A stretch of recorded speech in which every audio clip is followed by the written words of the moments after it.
Guys, what is up? Welcome back to another video. Today, we're going to be talking about watches once again. If you watched my Tudor Black Bay 58 review, which I'll link down below, then you might have heard me say that I was getting out of the Rolex game. So today, I want to go through and talk through my thoughts and emotions on that and why I'm making that decision, at least for the time being. Let's dive into it.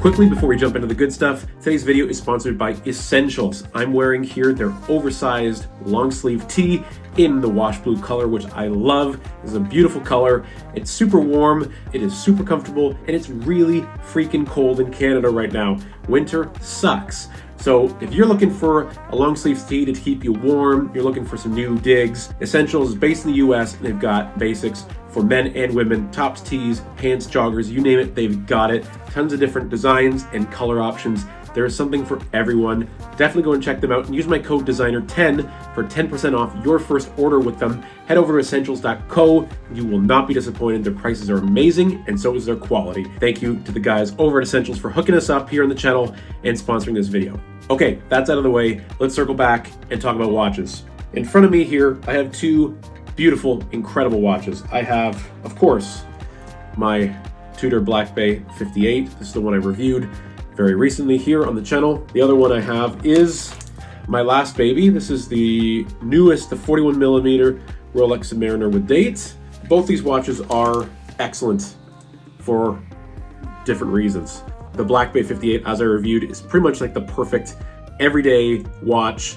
It's the, Submariner on a budget. For under 5,000 bucks, you can wear a watch that's this beautiful, this well engineered, this well designed. The Submariner as well is an amazing watch. It's a beautiful watch, but it's a very expensive watch in today's market. And the reason I bring up price is because it's very directly tied into the reason I'm currently selling my Submariner. Let's for a minute take a trip back all the way to when I purchased my first Rolex Submariner back in 2012. I paid $5,600. It was a few years old at the time. It was secondhand. Retail was probably in and around the $6,000 or $7,000 market for a brand new one. And the reason I wanted a Rolex, obviously, yes, there was a little bit of the prestige of the name and that sort of thing that went behind it. But the big thing for me was I wanted a watch that I could really genuinely wear everywhere all the time. And that Submariner went everywhere with me for the 8 years that I owned it. Because of how many years of reliable, perfect use I got out of that watch, the price to, damage ratio, the risk I was willing to take wearing that piece started to sort of diminish. And although I did end up selling it, that really was the perfect embodiment of what I think Rolexes are really supposed to be.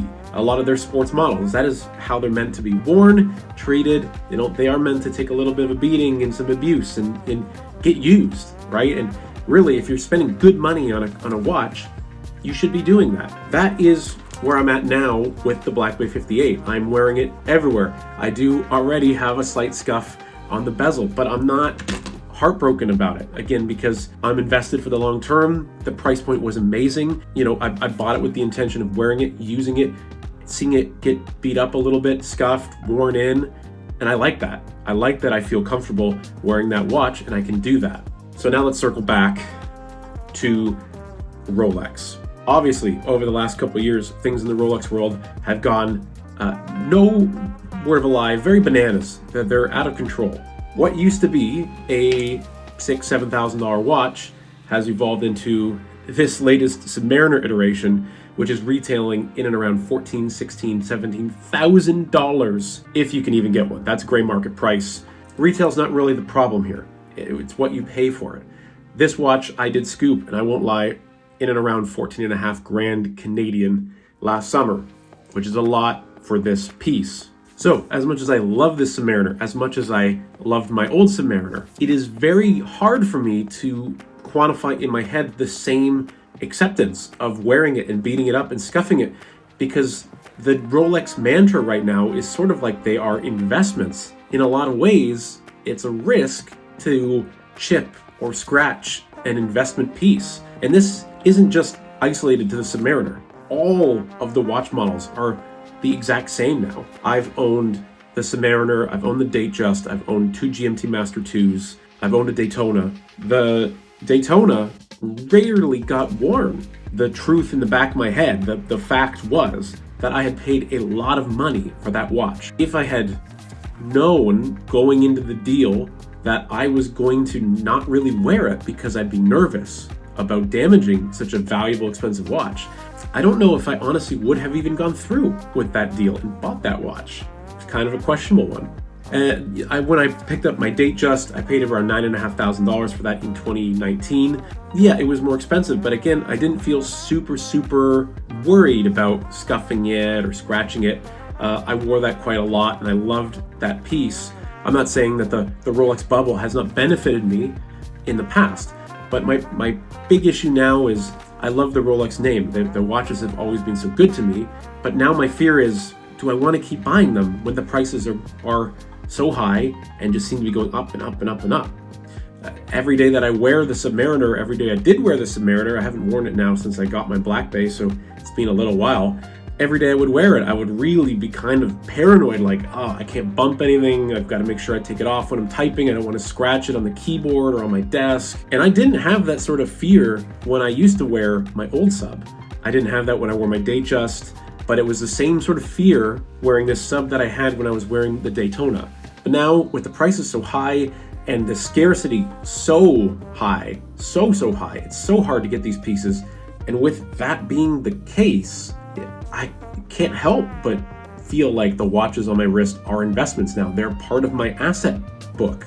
It's really hard to wear a watch that you're mentally sort of treating as an investment, but you want to wear it as a tool. Tools are meant to take abuse, get dirty, get worn in, get beat up, and investments are meant to be kept pristine in a safe and appreciate and value. So that's why when I got the Black Bay 58, this sort of weight came off my shoulders, and I was like, wow, this is much more enjoyable wearing this watch. And tit for tat, as I said in my Black Bay 58 review, you're getting so much watch for so much less value, so much less money. And I can once again wear it and not really be extremely worried that, well, I got a scratch on the Black Bay. And I know not everybody's going to think that way. A lot of people are going to say, hey, you've afforded a beautiful watch, wear it in good health, and try not to let that get into your head. And if I didn't trade watches so frequently, I could get behind that. I could totally understand that mentality. But being as I typically shuffle around my watches every couple of years, I do have to be thinking about that. The other part of it is the bubble about to burst? Are we almost at the tip of the top? I can't help but feel like, of course we are, because the prices are so extortionate, they're so high. Not to say that Rolex is making a bad watch. This is a beautiful watch. The fit and finish is incredible on this watch, but I don't think this should be going for more than a Daytona at retail. That is a crazy thing to say. It's a crazy thing to look at on a sheet and see, wow, people are actually paying more than retail on a Daytona for a Submariner with a date. So yeah, that's sort of my long-winded way of saying it's hard for me to justify wearing 20 grand on the wrist as an adult with responsibilities and a mortgage and everything else that I have to worry about, when a watch that you can get for 4.5 grand, 5 grand at most is giving me all the joy, all the freedom, all of the tools, all the functions that I want and need in a watch, all the same build quality in a lot of ways. That's why the Tudor Black Bay 58 has been my daily wearer, and why this guy is currently listed for sale. I will be sorry to see it go, and I really do hope to buy one day another Submariner and get back into this market. But for now, I kind of just have to wait for that ceiling to come down and hope that eventually things will stabilize and that massive risk of damaging such an expensive asset will go away.